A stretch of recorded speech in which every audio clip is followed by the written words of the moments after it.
বেশ জোর বৃষ্টি পড়ছে,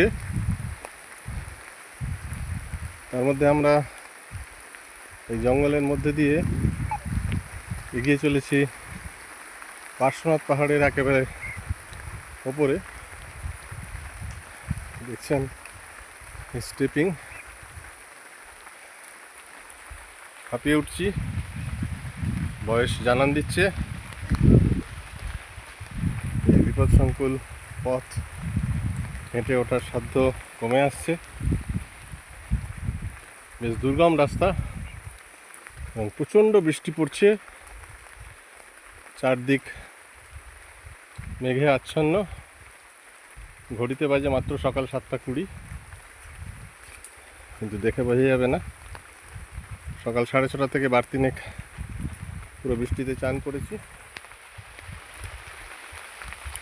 তারপরে ওই রেনকোটের সাহায্য নিয়েছি। দেখা যাক কখন পৌঁছতে পারি।